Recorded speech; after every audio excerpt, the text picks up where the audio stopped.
Hey everyone, welcome back to the Peak Sports Psychiatry Podcast. Today's episode is brought to you by our friends at 43 Degrees Sports, a company that's actually revolutionizing post-game recovery. If you've ever thrown your gear into a bag and forgotten about it, you know the smell I'm talking about. 43 Degrees Sports created a temperature-controlled hockey bag that kills up to 96% of harmful bacteria. No chemicals, no noise, no hassle. It's clean gear ready to perform. Check them out at 43degreesports.com and see why hockey's dirtiest secret just met its match.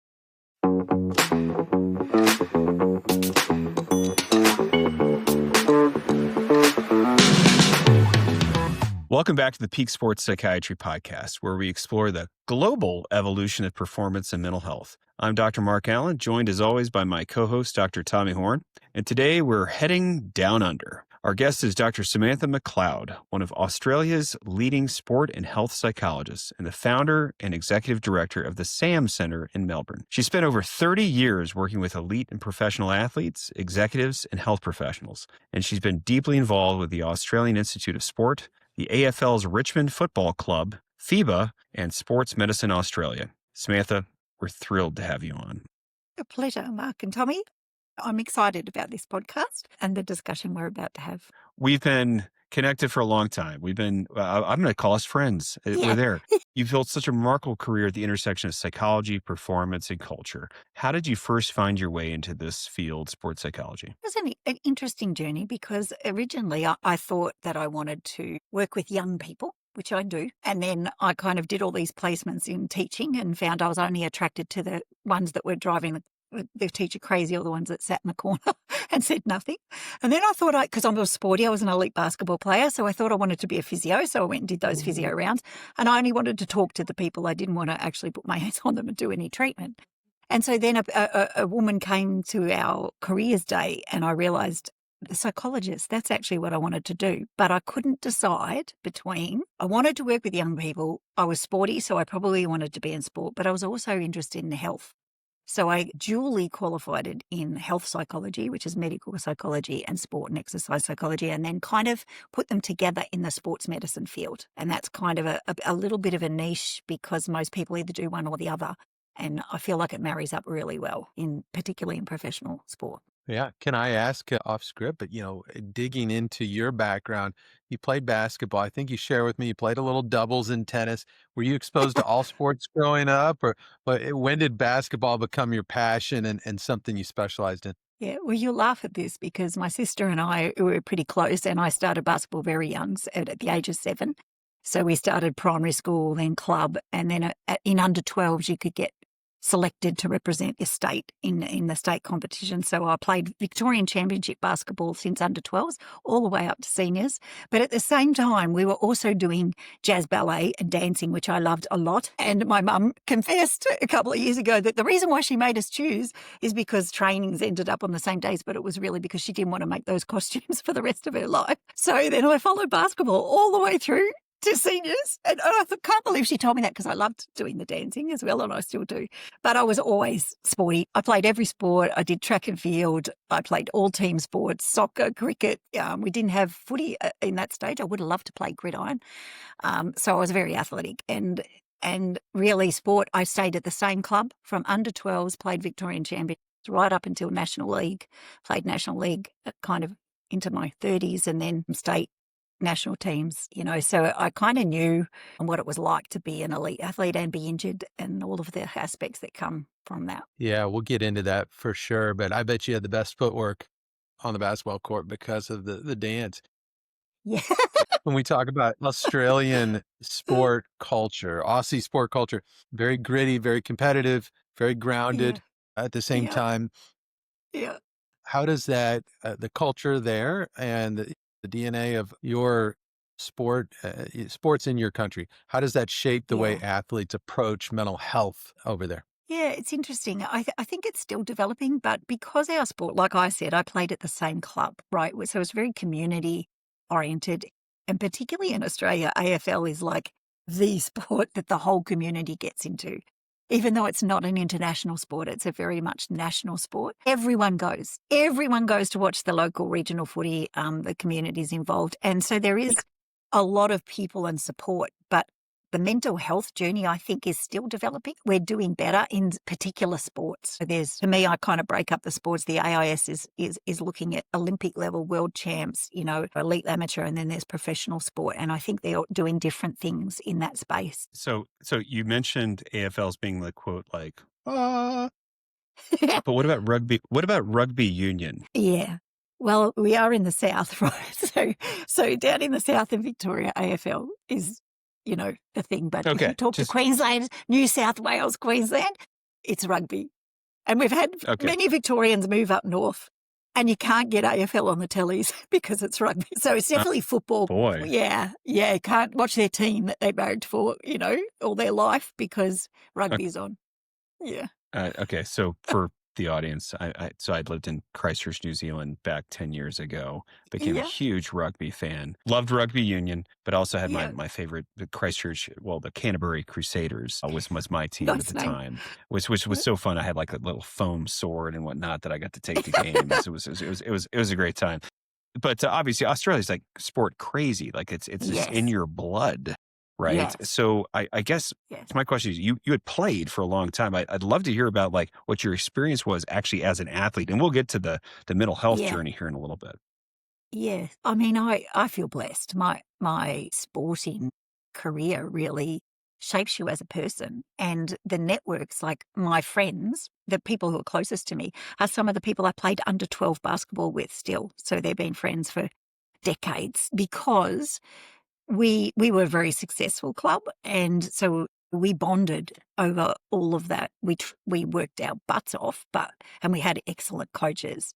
So we learned a lot of stuff. Like they were even doing. Some of our coaches were so innovative. When I made the state teams, we were doing mental rehearsal and imagery as an under 16 player, so 14 years of age. And this was back in the day, right? So this was incredible, and we would all be laying down doing this before our finals. This is in the 2010s. Skills. You are my friend. Yes. Sorry. Continue. Nutrition, injury, rehab, all of this stuff that we learned to look after ourselves. There wasn't really, I wouldn't say mental health was a priority, but definitely the performance and the kind of sports psych. It's a competitive environment from a young age. You've got coaches that are into performances. So it's very natural to talk about, okay, let's talk about mental skills that, play into excellent performance. And then I think, where mental health intersects or where that comes in, I think it's just natural for you to find that and make a career out of it, which is so cool. Yeah. When you look at the structure, you look at Australia, they're very proactive, investing in athlete well-being just as a whole. It seems like they're ahead of the curve on that. And when you look at that structure, like how did that happen for those of us listeners, who don't really know about Australian or the Australian Institute of Sport? Yeah, this carries the story. So of me being a basketball. So early days at the AIS, you obviously get offered a scholarship to go, and I was offered several scholarships to go. But back then, the AIS was kind of just like this big venue where everybody played sport and you moved away from home. Right? It didn't have all of these amazing programs. Like it had obviously physios, but people moved away from home. Like I would have got offered at under 16. So it would have been 14, 15 to move away from home and live in Canberra. But for me, who always knew, I was going to have a career in psychology, the study and the learning, the education wasn't high level compared to me going to University of Melbourne. We had excellent coaches here, and I feel really proud of how the AIS have developed to be one of the world leaders across the board, because it really was just a boot camp where you went and you did what you loved. Now they've got world-leading coaching programs, world-leading wellbeing frameworks, mental health referral networks, and performance psychology. Their education series and how they try and transition elite athletes into careers. They've got guidelines. This is why I wanted to do what I did in health and sport, was this kind of level stuff. So now my role at AIS is to supervise the kind of state and national level psychologists that are working with these either Olympic or Paralympic teams or national teams. So I get to hear about how all the psychs around the country are running these programs, mental health and performance psychology, which is still great learning for me. So I'm really proud of, they had a real lull, and what they did, because they were supposed to represent excellence, they had a big audit and audit on everything, and they changed everything. And now people are looking to us to lead. The research, they have a whole research branch, and the research they're doing in female and women's sport across the Yeah. board is incredible. So, I've been a fan of the AIS for a long time. I feel like y'all have been doing such a great job with mental health work.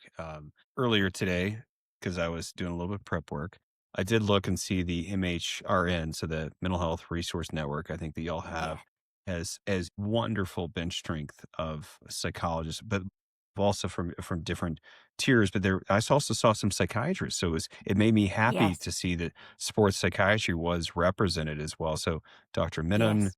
there were a few others that I can't name off the top of my head, but that, Yes. like, there is, so mental health and mental performance is being represented on a global level within Australia. But also, so well, the one thing I didn't quite understand, well, not that I didn't understand, but I would love for you to be able to help me understand better, is the different sections of Australia. So like the Victoria Institute of Sport versus Yes.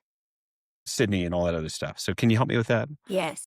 Yes. So that was part of the revamp, really, because when, back when I was an athlete, there was the AIS, that was the place to Mm. go.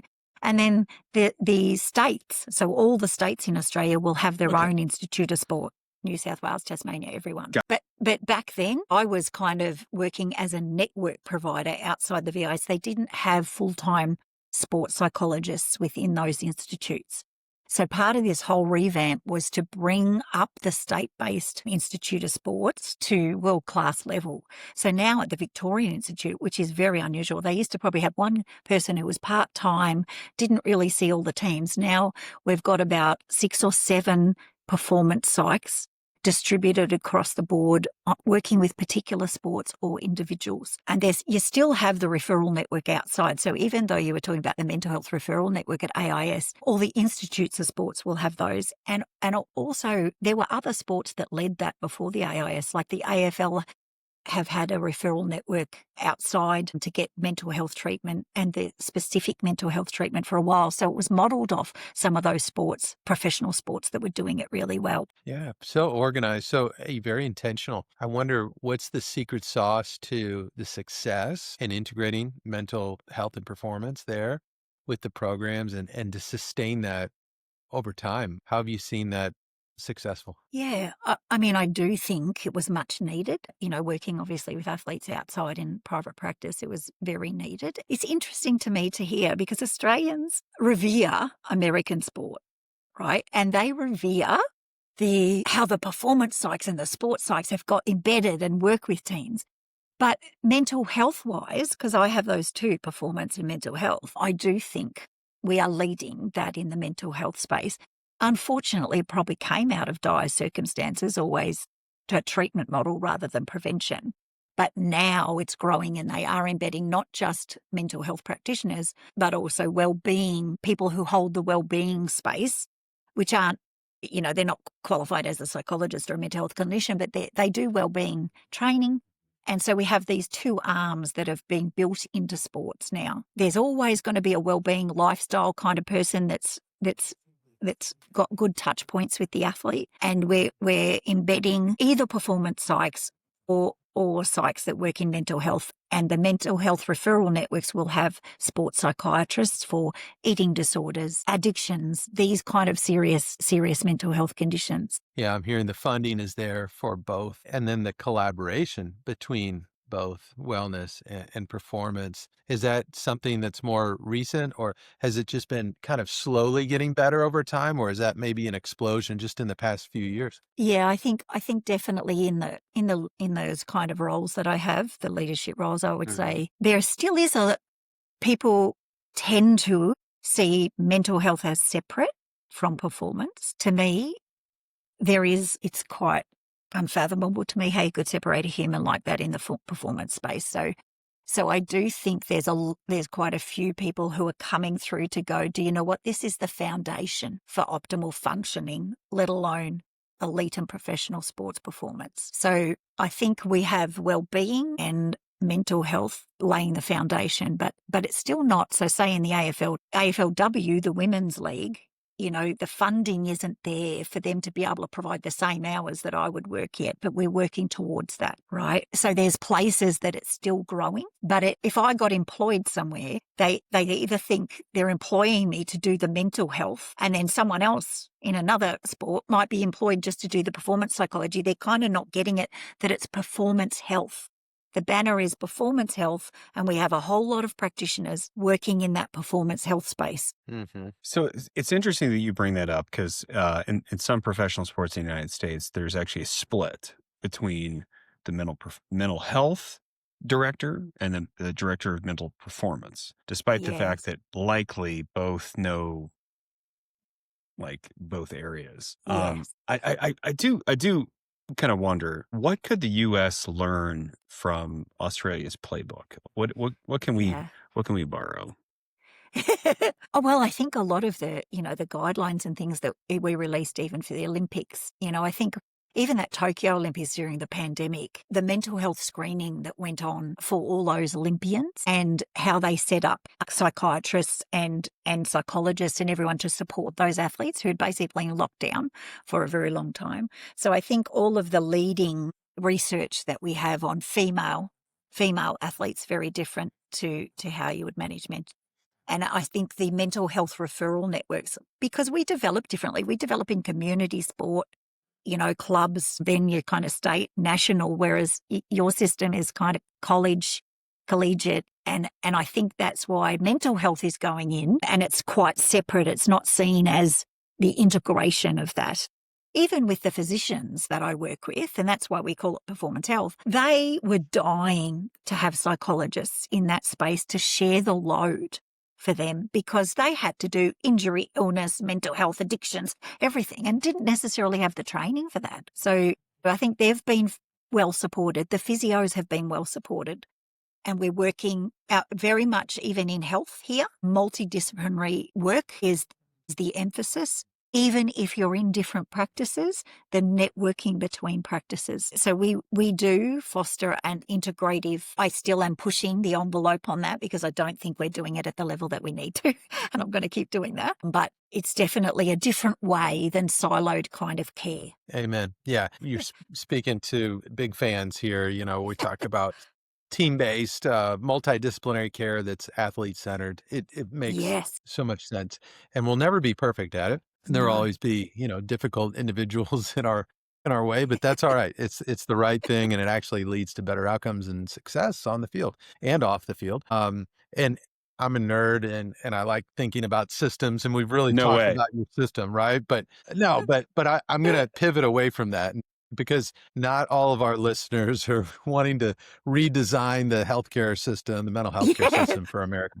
They should, though. Yes. Yeah, they should. They should support us to change the script and define the standard of care for athletes here. But yes, let's talk a little bit about your professional career within psychology and mental health. So you worked with, I believe, the Richmond Football Club in the AFL. I think that's right. And they have, the Aussie rules that are a religion over there. What's the mental side like for those players from your perspective? Yeah.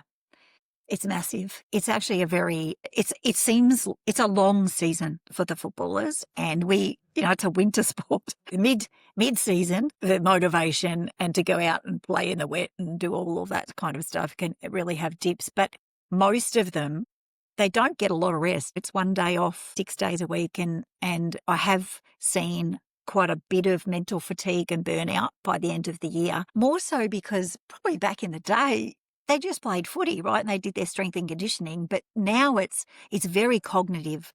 They are learning a lot of stuff, are constantly in meetings. They're learning different stuff. They're working on their whole person. They've got the wellbeing piece, people looking at what do you want to do outside footy. You've got the psych, you've got the doctor, everybody's contributing. And I think when you think about it, a lot of athletes didn't kind of even like the learning in school.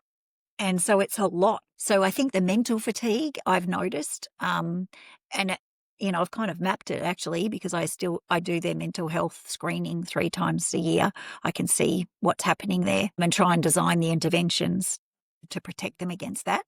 But they love it because it's a national religion. I love how you said that. There's such a passion to drive them, and the expectation is very high being, we get at the MCG 90,000 people watching you. So what I've seen has been really fascinating for me as a kind of health psychologist outside is these are guys that, they have anxiety too. They have social anxiety. So can you imagine an athlete with social anxiety coming out onto the ground in front of 90,000 people for their first game? And what if they make a mistake? What if they don't perform and everyone's watching them? So there's mental health stuff there, just like the normal population, if not a little bit more since the pandemic, because they all got locked down away from their families in a hub. So And they all got on social media, which was good to bring us together in the pandemic. But now it's like 90,000 people have an opinion and they're sharing it with you on social media. Is it as bad over there as it is here with? How do you deal with that? With social media and your young players. Yeah, I mean we've got marketing teams and comms teams. They help them a lot. A lot of their work is done to protect players with social media. We do in the wellbeing education too. We kind of front up that when they first come in. They get a lot of education about the social media, how to minimize that wounding that occurs for themselves. So we're trying to do prevention, but they do an incredible job of protecting any of the sports, not just your own club, but the AFL, or if it was the AIS or any sports organisation, have people to kind of protect them. But it is demoralising to some of them. Mm-hmm. If you are a superstar, you're going to hear just as much how bad you are as how good you are. Yeah, absolutely. Okay, so Dr. McLeod, just call me question Sam. for you, but I can't. So you brought it up. I did not. The SAM Center. You may or may not have. You may or may not have named it after yourself, but it was a really good acronym. Can you tell me about the way it came to being? Yes, it was a pun on my name because everybody knows me as Sam in the sporting world. Okay, but I feel capitals. very validated right now. That makes me happy because it was an acronym of my name, and so the S stands for seek. The A is for arrive and the M is for maximize. So seek, arrive, maximize. And my slogan, if you like, is basically we're seeking vitality for potential to become a reality. So the seeking is seek out what you want, go after it. It's not about, kind of front end it, find the right person. I always talk in my practice, I say to the athletes, there's these 3 phases. They come for the mental health, right? They've left it too long. We sort out the mental health. And then there's this second phase, which is kind of the coaching phase, the lifestyle. Let's get all your ducks in a row. Let's you function really well. And then there's what I call the self-actualization phase. We're going over optimization now. So that's where there's sayings that everyone who comes knows, have I arrived? Am I there? And I said, yeah, I think you've arrived to the platform to now look at optimization. So that's why it came about. But most people just think I called it after my own name. And even if you did, we wouldn't judge you. But that's okay. It's just catchy. No.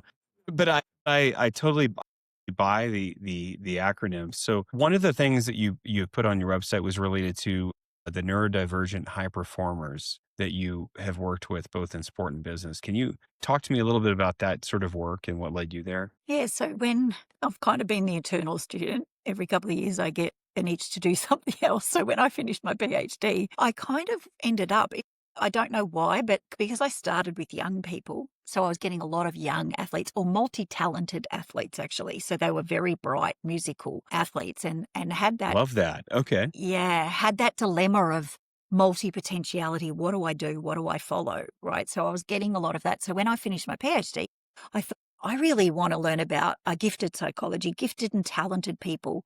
And that's who I was getting at my practice. So I was getting people with high IQ who also were running businesses, who were very creative, who were professional and usually superstars. So I wanted to learn more about how could I help them.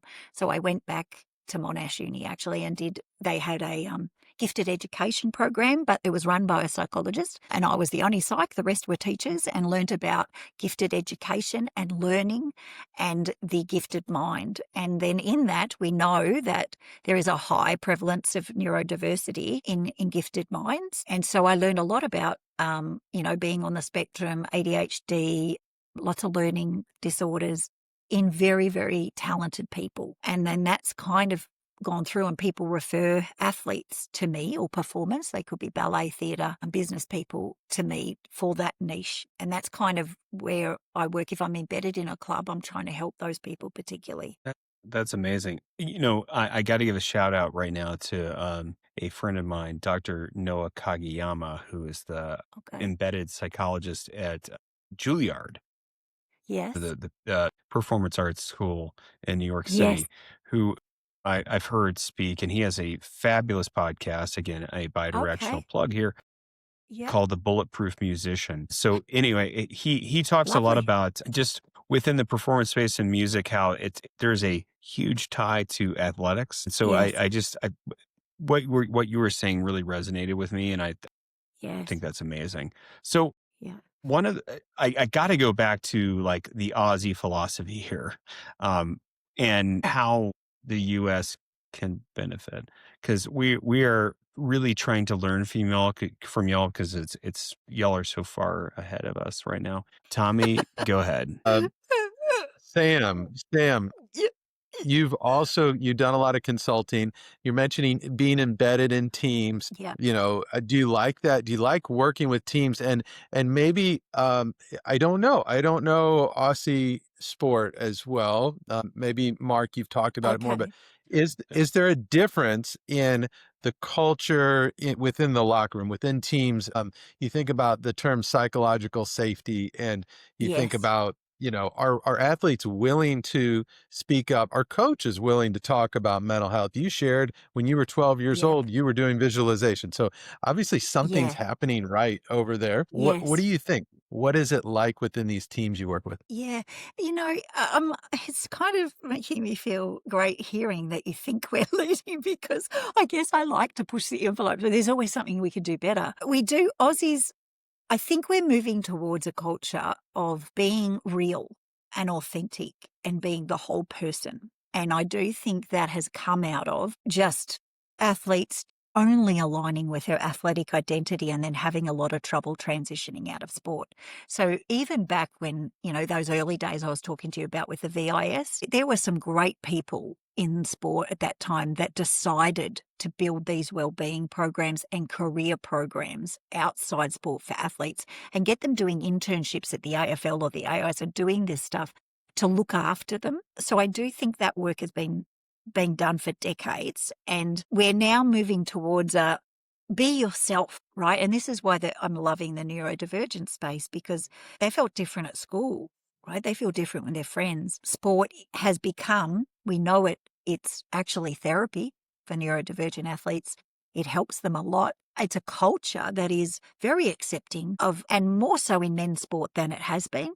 Even with sexual identity and lots of things, it's become a very open space. I think psychological safety, I think you do need someone who understands that concept embedded in the clubs. You can't just talk about psychological safety coming from the organisation. It has to come from the athletes or the workers or the people who are in that organisation. And I do think that without someone who is a psychologist or a psychiatrist or someone who actually understands the depth of psychological safety, it can be just given, oh, yes, we think we are, but you don't know you are, right? And why I know that is because the jobs we do, we work one-on-one and we work in a confidential space and we hear the truth sometimes. So to be able to get, without breaking confidentiality, the experts designing organisations that allow people to be completely open and be themselves, I think, there's still work to be done there.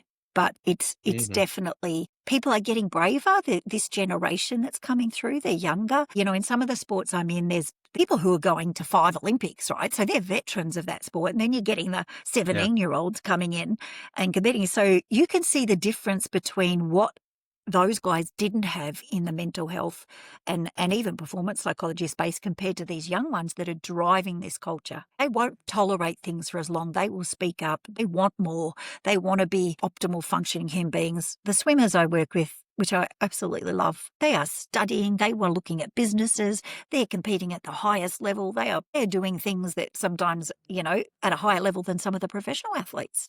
They are incredible humans. And to think they might span 4 or 5 Olympics, you imagine that ages, they're going over it to be at that level. And this is my mission. This is when I see these people and all the resources that they could possibly have in sport. There shouldn't be the mental health problems that we see. There shouldn't be the burnout. For sports, some wealthy sports, we should be protecting them. Yeah, amen. They are almost superhuman, but they're human, and they're Yes. vulnerable, because of that drive and that perfectionism, which is so wonderful. That's why we all watch, But that's Yes. such great observations, I think. Mark, did you want to talk about basketball a little bit? Yeah, no, I was going to just ask about high performance sport New Zealand and how, Yeah. despite the fact that you live in Australia, you work with New Zealand women's basketball, which makes me so happy. Can you tell me about how that came to Yeah. be, how it's going, and sort of what your goals are there? Yeah. Well, you'll laugh at this because I think, wow, hasn't the world since we all got online just widened? So despite being an Aussie and them having 2 Australian coaches this year, so 3 coaches, 2 Australian coaches, the grapevine went to the US to one of my colleagues, Scott Goldman. It somehow ended up there, and Scott Goldman suggested me, and it went back to Australia, and then that's how the contact came. Goldman, who's with the Golden State Warriors. Yes, Is that yes. correct? So, Yeah, yeah, exactly. so I do a bit of ARQ work with him here in Australia. So that came Yeah, about, no. and he said, Sam, she's a AIQ. basketballer.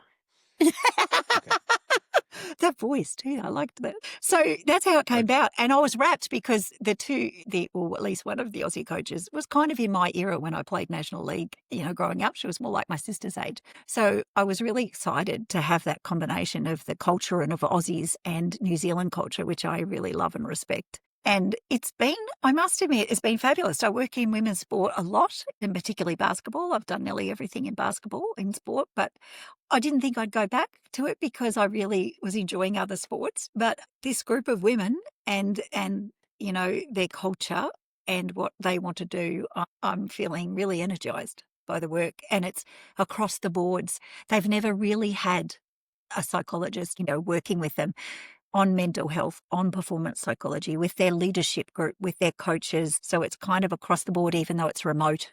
It's a lot of remote work at this point because they're aiming to qualify, for Olympics, world champs, aiming towards 2028. Okay, so do you have to spend any time there? Do you have to do a great walk before you work with a team? Like, what's the vibe? Yeah, I haven't yet. No, I haven't. The funniest thing is I've jumped online and we all get along famously. I haven't even met them in person yet. And, maybe that'll happen next year when their camps start. Well, I didn't know if they say, all right, well, if you want to work with the basketball team, you got to go do the Abel Tasman, great walk, which involves a kayak. And you're like, what Yeah. does this have to do with basketball? Anyway, love it. Also, big shout out to my Kiwis. It's a good deal. Yeah. Which also, is that not the name of the national team for the women's basketball The team? national team is the 2 Degrees. That's their sponsor, 2 Degree Tall Ferns. Okay, so is the what ferns? Tall ferns. The tall ferns. Yeah. Okay, Yeah. cool. Okay, thank you for The saying Kiwis that. is the men. Yeah. Yeah, okay. Well, we got Yeah. to make sure that the women's basketball team is very much featured here, so Yeah. I don't want to screw that up. Cool. So we have repeatedly we've asked the same question in about 5 different ways, but it's very important to us. How does the U.S. not catch up, but learn from Australia related to just the way in which you approach mental health on a global perspective? You have just a much better infrastructure in a lot of ways. Yes. I don't, again, but the AIS has such a wonderful infrastructure that I'm wanting to do the same thing with. I mean, if you look at our health model, right? So our health model in our country and having Medicare and kind of the hoops we have to jump through and what we have to be accountable for, multidisciplinary care has become the way. So I think what's happened is when mental health started moving into sport, it was kind of sport, if you're embedded, is already multidisciplinary. That doesn't mean they were working in a multidisciplinary way, but I think both the shift in health and having people embedded in sports created this integrated environment. And then I think what happened, the sports were doing this, and it put pressure on the National Institutes of Sport and the State Institutes of Sport to lift their game and lead, because some of the sports were being innovative in doing this. I actually hear probably more from the US about the mental health space in sport developing.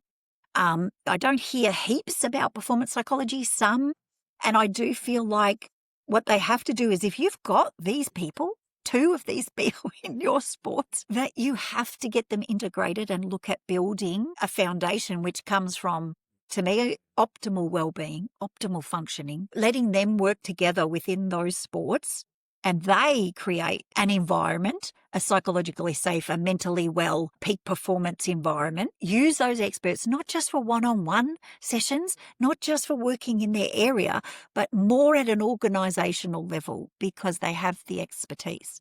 So one thing that I am rapt about it is the executive GM in high performance at AIS now was a sports psychologist, and it's a psychologist at a very high level, director level, looking at high performance across the board. And I think people who have worked in this space, psychologists, psychiatrists, people who really understand the human mind and human behaviour, should be leading these programs, not just put into a pigeonhole within them and separated. People don't understand our expertise. And I think that's what you have to, we even still here are trying to let people understand that's what we studied for years, was human behaviour and the human mind. And even our observation skills, people wonder why I watch a lot. I sit and watch. What we pick up is different to what coaches pick up, to what other people pick up. We cannot take that observer, and we can never not be what we are. So I really feel like recognising the expertise of those people and leveraging them up at a higher level. I always say, having Maddie Clements at the head, top down, driving high performance, building these programs, having a vision, and systematically tick these things off. We don't need everyone just shoved in a little hole doing work we're wasting their brilliance. Gosh, I can't add much to that. I think that's brilliant, what you just said, having the champion at a high level organizationally to see performance through that lens and then cascade it, that mindset through the rest of the infrastructure that has been built. It's a great system. I think through the medical model too, we've in the United States put a lot of emphasis on team-based care, multidisciplinary medical care on the physical side, sports medicine, Yes, orthopedics, athletic trainers, physical therapy, chiropractor, you name it. yes, Mark and I like to think that the mental health should be the same way. We should see yes, all those components as kind of a meld together to wrap around yes, the athlete. I think that's what you're describing, which is so cool. And yes, then and then it's contagious. And it's like an expectation yeah, that coaches and players have that literacy. You mentioned the younger athletes actually already yeah, come to you with a little bit of that drive and that understanding of the mental yes, side of yes. sport, but I guess you're probably seeing that in coaches because we're all reporting to, a leadership that's bought in. Is that accurate? Yes. Well, I think that's why the overarching thing is performance health, isn't it? And then there's lots of practitioners that contribute both to the physical and mental health of the athlete. There is a lot of work being done in various pods in Australia on coach mental health, because the coaches are under, I say they're like the CEOs of the company. They work harder than the CEO. They're Mhm. 24/7. They are available no matter what, hardly get any breaks. So there's a lot of work being done there. And what I've noticed, even in the neurodivergent space, the more I work with coaches for them to understand their individuals, the more they're understanding themselves and realizing and recognizing that they need these assessments, they need these services, they need this support. That was them when they were an athlete. So it's the work we do collaboratively The doctors are realizing it. They're realizing, wow, we didn't have these services, and we need to learn from what is going into athletes now so that they, like coaches are now saying, how you're teaching these, how I need to coach them. I actually need that for myself. I'm not coaching in the way that makes sense to me. When the information is coming to me, I don't understand it. That is affecting my burnout, my mental health. So the more you collaborate, the more people learn from each other. And the doctors, particularly, the doctor, when I'm in it anywhere, if I have to go away or I'm embedded in a sport for years, or I just work with someone short term, the doctor and the psychologist or whoever's doing the mental health and the physical health are the busiest people. They are the busiest. They barely have any time. They barely have time to talk to each other, but it's the most important two people that need to talk to each other. And they need to, and I run up and downstairs. Yeah. Yeah. Yeah. Whole person care. And it's the responsibility of each other to know what they're doing. And, it's the medical professional who's also co-responsible for the mental health. Yes. And I would say vice versa when it comes to sports psychiatry. We need to know some of the basics of the medical, injury recovery, all that. Yes. But I love this. I'm ready to, book a flight to Australia and, No, done. hang out. Let's go. Australian Open. I cannot wait to finally go to the Aussie Open. Yes. I know. Let's Tommy go. was saying that. I said Let's that when go. you were in the bathroom, Mark. We're going January 2027. Tell me why we're going to the Aussie Open. Oh my gosh, to get out of the winter in St. Louis. I guess you've got a good winter, Mark, because you're in the ski slopes over there in Denver. But, I definitely want to get to the 100-degree heat, in Melbourne for the Aussie Open. I can't go 2026, but 2027, I'll be there. There you go. It's my biggest regret from when I lived in New Zealand is not getting to go to the Aussie Open and just you were so flying close. north. It's not that close, but it is closer than I am in 3 here in hours. Denver. Certainly. All right. So Tommy, let's do lightning round, dude. Lightning All round. right. So okay, Samantha, what is you're a basketball player. What is the best game you've ever played in? Jeez, there's a lot. Well, I would say the under 18 state, like the national championships, when we played in a state team. I was bottom age, but I was with older people. We won by a point on foul shots at the end. Ooh. The game was just point for point, but it was euphoric. We were in a stadium that the crowd was kind of just over the top of us. It was like to shoot out of that player that shot those foul shots. There were people all along the baseline screaming at her and whatever. But it was one of the years where I really felt like I reached my potential, and that they were the start of being selected for all Australian teams. And that final, I got the MVP. I didn't know I'd got the MVP, but I did. And it was kind of when I really realized what my contribution was to a team. It wasn't really about the basketball. It's when I started really cementing why I was going to be a psychologist. So my best games were when I thought, what I love is contributing outside myself and making people better than they think they can be, and getting them to believe in themselves. And I felt like that really came together for the players we had, and it cemented my career, not just basketball. So I'd say it was that kind of, where you have those revelations in your life. That was one of those. Yeah, that's special. Maybe you just answer this, but what is basketball or outside of really any sport here, maybe, what's the best venue that you've been at to watch a sporting event? To watch? Yeah, if you come to Australia, you have to come to the MCG when there's 90,000 people at the MCG. It is like nothing you've seen. That is pretty incredible. Watch.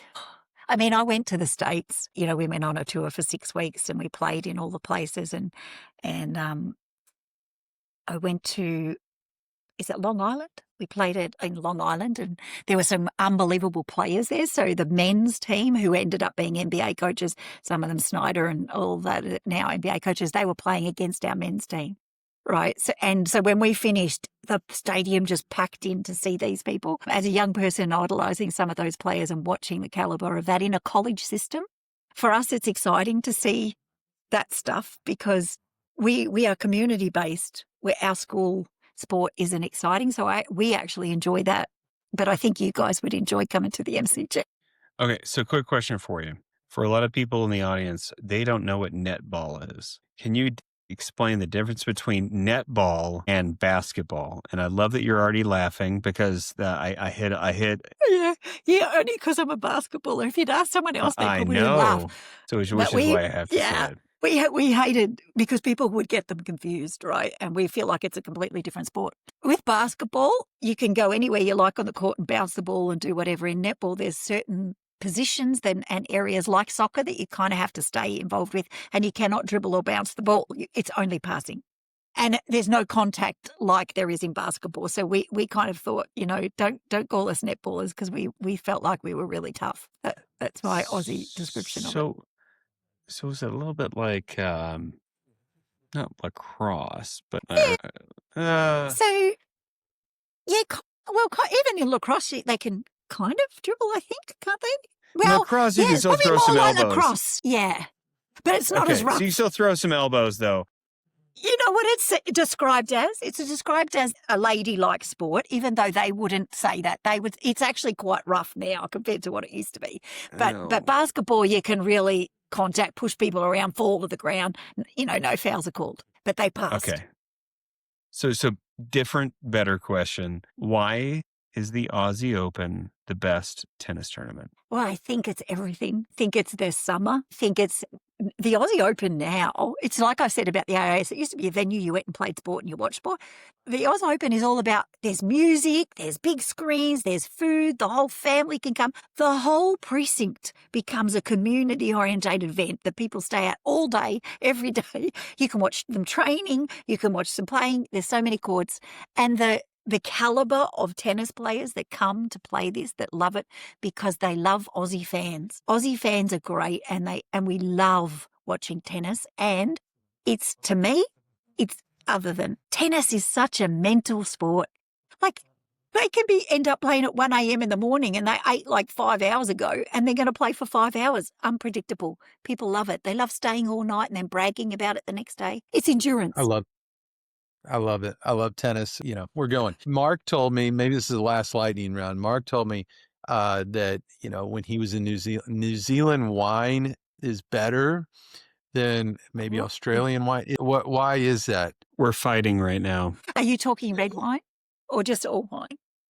Oh, like white wine. I will fight you. This is 1,000% both. Both. Yeah. Okay. No, not just the Sauvignon Blancs or Marlborough. No. Yeah, I know some good Pinots from the Otago and elsewhere. Yes. Yeah. Uh-huh. Well, I'm a bit biased because my husband is a wine collector and I never drank wine before I met him. And we do drink a lot of Pinot Noir from New Zealand and Otago and, that region. But also, this is what we say. Tasmania here is like a mini New Zealand. And the Tasmanian Pinot Noir wines are superb. And we have some superb, like in the Adelaide, South Australian region, of Rieslings, like Clare Valley, those areas. Barossa wines are massive. Love it. So, yeah, you will enjoy the wine over here for sure if you like New Zealand wines. Mark, we need a sponsorship from a vineyard somewhere, for this podcast. I think we're going to have to figure that out pretty soon, Tommy. This is you way need to put too it good. in your calendar. So does the AIS not already have a sponsorship, or do we have to go elsewhere? The football codes seem to have alcohol sponsors. I don't know. All right. So anyway, Dr. McLeod, this has been a fascinating and fun conversation. I think we're both ready to book a flight and to tour the AIS after hearing all of this. Yeah, we'll bring some gear, right, Mark? We'll bring some Dodgers, a world champion gear, maybe Cardinals, NFL, and do a swap. 1,000%. So for listeners who want to learn more or connect with the SAM Center, your namesake, it is a great acronym though. Where's the best place we can find you? Probably the website is the easiest these days. So it's pretty simple, www.samcenter.com.au. You can find all the information you need. No, thanks. Thank you, Sam. I didn't know it was my turn. Thank you for being with us. What a great conversation. This is awesome. Thanks for showing us what it looks like when a country really from the ground up really puts athlete mental health at the forefront and for sharing your vision with us. Yeah, I couldn't agree more. And truly, Dr. McLeod, thank you for sharing the Aussie playbook with us. The U.S. could learn a ton, But really, this is just very fun speaking with you. Yeah. And Yeah, thanks it was a everyone pleasure. for tuning in to the Peak Sports Psychiatry Podcast. Until next time, stay curious, stay grounded, and maybe add a little Aussie balance to your game.